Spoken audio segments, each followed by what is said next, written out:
Hello guys, मैं हूं राम और एक बार फिर से मेरे YouTube channel RP tape tech में आपका स्वागत है। गाइस, आज एनटीएसई प्रतिभा खोज परीक्षा 2021-22 की कुछ महत्वपूर्ण टॉपिक पर बात करेंगे। इससे पहले यदि आप पहली बार हमारे चैनल पर आए हैं और अभी तक आपने हमारे चैनल को सब्सक्राइब नहीं किया है तो चैनल को सब्सक्राइब कर बेल आइकन को प्रेस कर दें और ऑल नोटिफिकेशन को ऑन कर दें ताकि इसी तरह के यूजफुल वीडियो का नोटिफिकेशन सबसे पहले आप तक पहुंच सके। तो स्टार्ट करते हैं गाइस जी शानदार वीडियो और देखते हैं क्या कैसा नोटिफिकेशन जारी हुआ है। गाइज, हम यहाँ पर हमारे मोबाइल की स्क्रीन पर और यहाँ पर आप देख पा रहे हैं जो भी नोटिफिकेशन आदेश जो जारी हुआ है उसको। तो यहाँ पर विषय है राष्ट्रीय प्रतिभा खोज प्रथम चयन परीक्षा सत्र 2021-22 के आयोजन के संबंध में आदेश जो यहाँ पर है इसको आप देख पा रहे हैं। तो उपर्युक्त विषय अंतर्गत दिनांक 16/1/2022 को एनटीएसई की परीक्षा का आयोजन किया जाना है। तो यह परीक्षा गाइज 16/1/2022 को आयोजित होगी।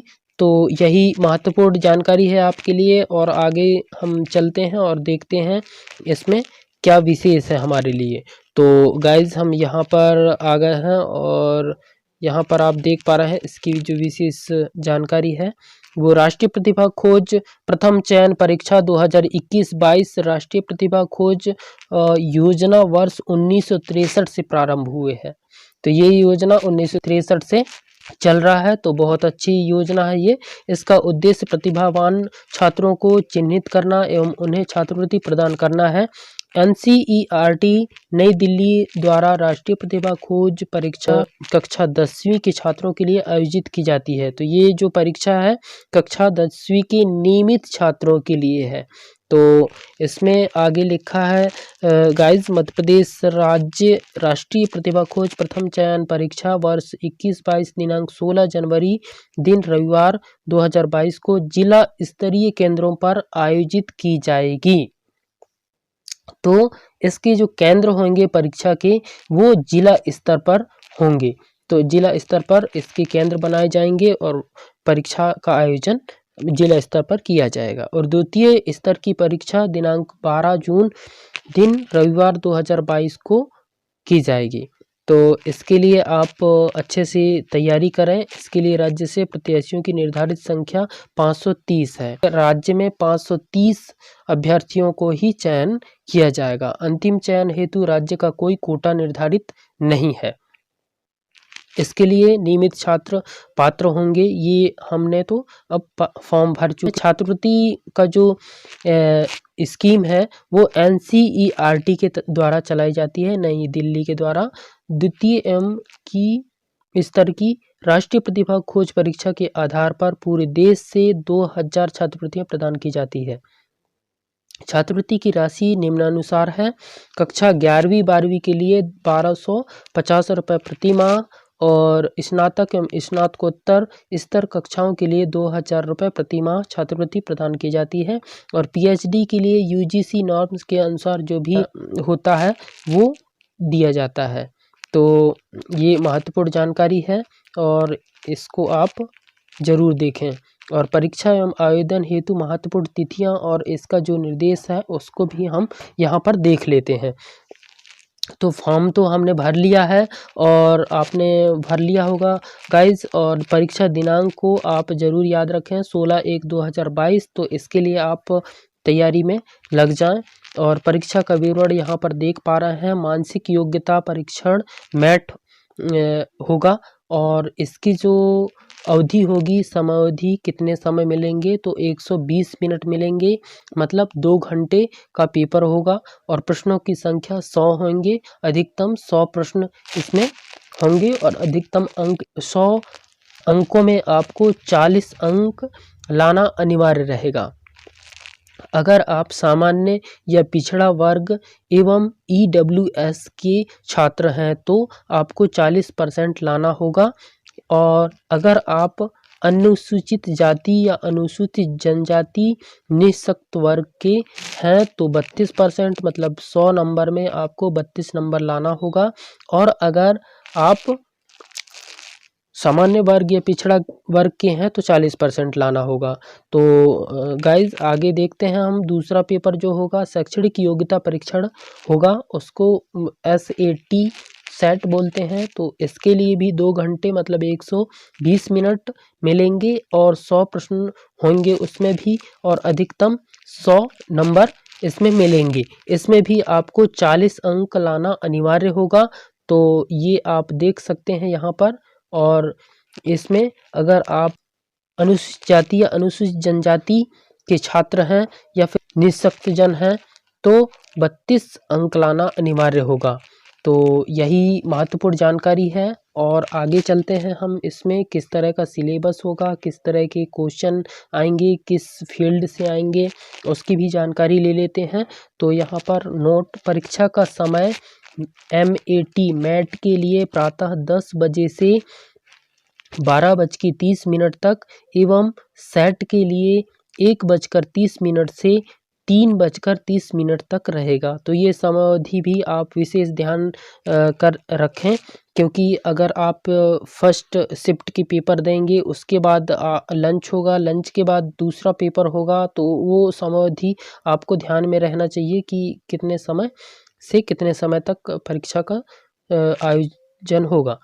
तो मानसिक योग्यता परीक्षा, इसके अंतर्गत कुल 100 प्रश्नों में समझता, वर्गीकरण, श्रृंखला, आकृति, अवबोधन, छुपी हुई आकृतियों, कोडन, विकोडन, खंड, समुच्चय, समस्या सुलझाने आदि पर आधारित प्रश्न होंगे।